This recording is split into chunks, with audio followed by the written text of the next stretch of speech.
For several years, the Israeli government was forcibly administering birth control to a segment of its minority population, with doctors injecting Ethiopian Jewish women against their will with a contraceptive, Depo-Provera.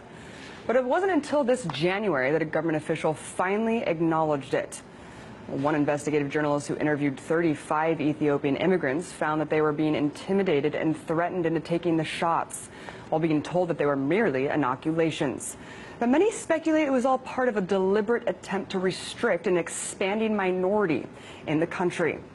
You see, over the last 2 decades, Israel's experienced a significant influx of Ethiopian immigrants.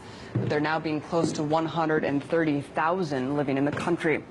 And while the government has finally put an end to this inhumane, insane population control tactic, the story has shed a light on a dangerous contraceptive that's now being pushed and administered on women of color all over the world, including right here in the U.S. So here to talk about the use of Depo-Provera and how this is targeting minority populations in both here and abroad, I'm joined now by Randy Short, President and National Spokesperson for the Anti-Depo-Provera Clergy Coalition. Thank you so much for coming on. Thank you for having me. So, Israel allegedly put this to an end. Can you talk about what you know about the health effects, though? Because obviously women were being administered this for years without knowing about them. Well, the drug was first patented in 1959. By the middle 60s, there were a lot of unethical experimentations done, in particular the Grady Clinic study in Georgia on poor black and poor white women. God knows how many people died. This drug did not get approved until 1993-94, but during that time that was used on women all over. The effects of it are serious: excessive bleeding, osteoporosis, breast cancer, cervical cancer, heart attack, stroke, ectopic pregnancies, excessive weight gain, which can lead to type 1 or 2 diabetes, short or long-term infertility, maternal death. It strips the epithelium, the inner part of the woman's womb, making her more susceptible to all STIs and STDs. Therefore, doubling the chances of getting HIV/AIDS, chlamydia, HPV, gonorrhea, or syphilis.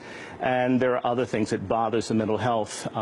One of the things that's come to us, that the group that I work with, the Rebecca Project, is that many women are telling us that they've had mental problems. The FDA in 2004 was so concerned about the dangerous nature of Depo-Provera that they issued a black box warning, which is the most serious warning that can be issued by the FDA about how dangerous this drug is. And despite this warning, this black box warning, it's still being administered under multiple agencies to multiple countries around the world. Yes. Who is administering it, why, and where? Well, it's being used primarily in non-white countries. So Muslim countries, Pakistan, Bangladesh, Indonesia, Burma, possibly on the Myanmar minority, all over Africa, Central America and Latin America, and of course in the United States, depending on whose information you look at, it's disproportionately used on African American women. Who's doing it? Planned Parenthood is one of the big purveyors of it. In addition to that, you have the Population Council, you have the International Federation of Planned Parenthood, you have a lot of persons and groups that have a Malthusian view that there are too many people, and therefore they want to reduce the population. They know this drug is deadly, it's cheap, and it makes huge profits for the parent maker, which is Pfizer.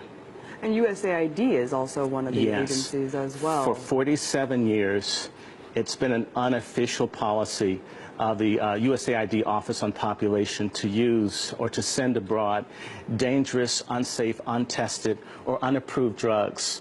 And you said that this is being obviously disproportionately affecting minority populations. yes. If they know that it's deadly, why would they be administering it to minority populations? I mean, what is really this all about here? There are too many non-white people. If you look at a gentleman by the name of Dr. Ravenholt, who was head of the USAID Office on Population from about 1966 until 1979, he was able to first convince President Johnson that it was in the national and commercial interests of the United States that 1/4 of the women in the developing world be sterilized.